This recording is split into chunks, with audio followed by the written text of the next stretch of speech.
thank you, President Cowan, Mrs. President Cowan, distinguished guests, undistinguished guests, you know who you are, honored faculty, and creepy Spanish teacher. So,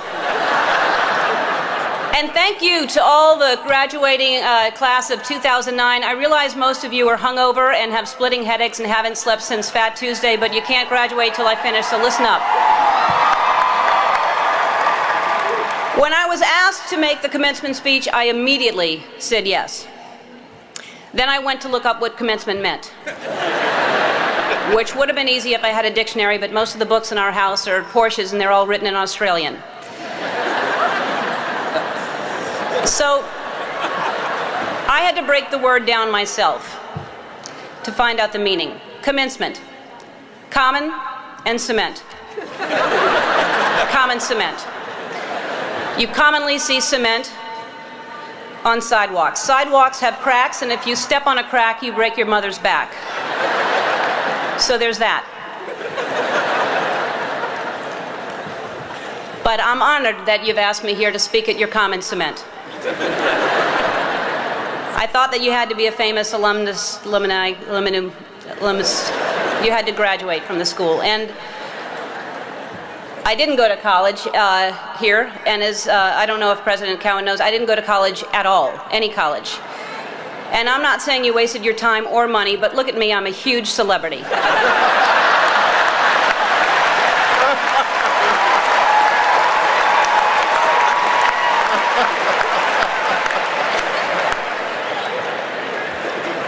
Although I did graduate from the School of Hard Knocks, our mascot was the Knockers. I spent a lot of time here growing up. My mom worked at Newcomb, and I would go there every time I needed to steal something out of her purse. But why am I here today? Clearly not to steal. You're too far away, and I'd never get away with it. I'm here because of you, because I can't think of a more tenacious, more courageous graduating class. I mean, look at you all wearing your robes. Usually when you're wearing a robe at 10 in the morning, it means you've given up. I'm here because I love New Orleans. I was born and raised here. I spent my formative years here, and like you, while I was living here, I only did laundry 6 times. When I finished school, I was completely lost, and by school I mean middle school, but I went ahead and finished high school anyway, and I had no ambition. I didn't know what I wanted to do. I did everything from I shucked oysters, I was a hostess, I was a bartender, I was a waitress, I painted houses, I sold vacuum cleaners. I had no idea. And I thought I'd just finally settle on some job and I would make enough money to pay my rent, maybe have basic cable, maybe not. I didn't really have a plan. My point is that by the time I was your age, I really thought I knew who I was, but I had no idea. Like, for example, when I was your age, I was dating men.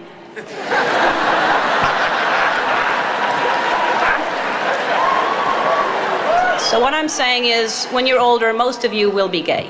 Is anybody writing this stuff down? Parents?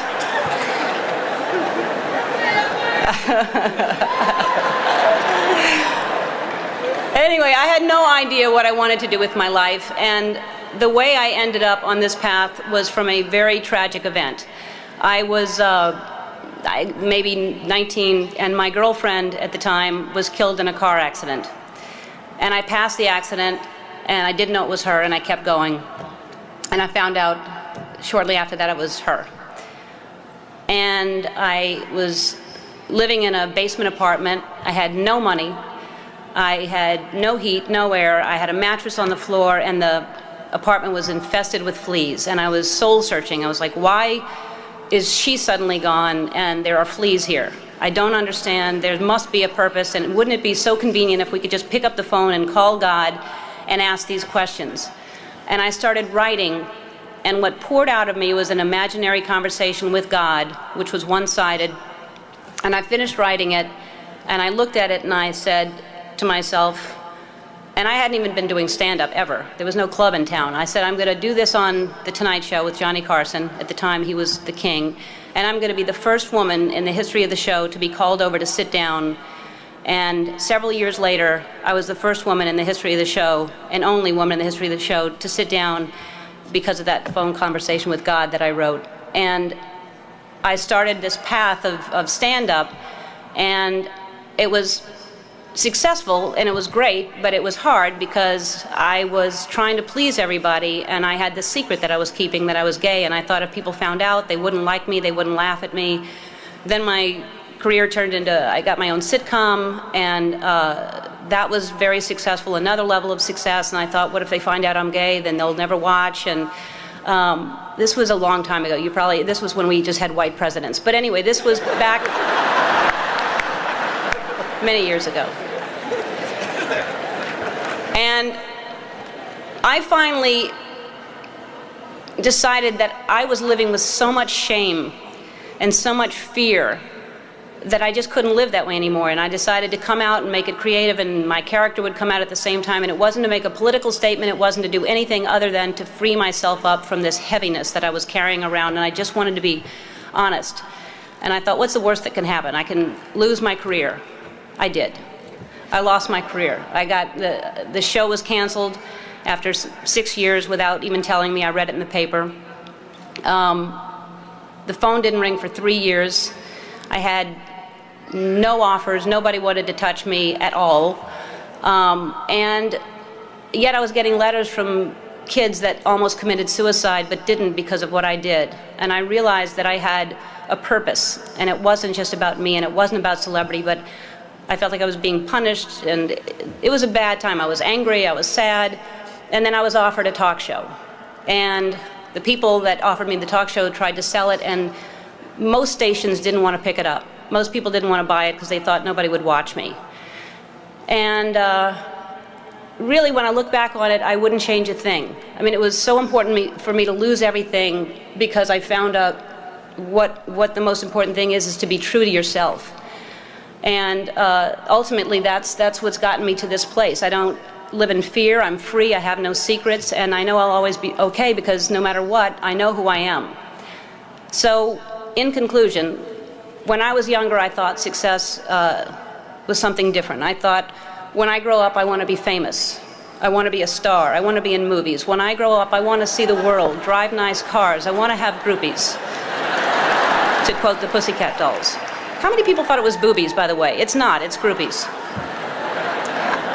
But my idea of success is different today, and as you grow, you'll realize definition of success changes. For many of you, today, success is being able to hold down 20 shots of tequila. For me, the most important thing in your life is to live your life with integrity and not to give in to peer pressure to try to be something that you're not. To live your life as an honest and compassionate person, to contribute in some way. So to conclude my conclusion, follow your passion, stay true to yourself, never follow someone else's path unless you're in the woods and you're lost and you see a path, then by all means you should follow that. Don't give advice, it'll come back and bite you when they ask. Don't take anyone's advice. So my advice to you is to be true to yourself and everything will be fine. And I know that a lot of you are concerned about your future, but there's no need to worry. The economy is booming, the job market is wide open, the planet is just fine. It's going to be great. You've already survived a hurricane. What else can happen to you? And as I mentioned before, some of the most devastating things that happen to you will teach you the most. And now you know the right questions to ask for your first job interview, like, is it above sea level? So to conclude my conclusion that I previously concluded in the common cement speech, I guess what I'm trying to say is life is like one big Mardi Gras. But instead of showing your boobs, show people your brain. And if they like what they see, you'll have more beads than you know what to do with. And you'll be drunk most of the time. So to the Katrina class of 2009, I say congratulations, and if you don't remember a thing I said today, remember this. You're gonna be okay. Dum, do-doom, doom, doom. Just dance.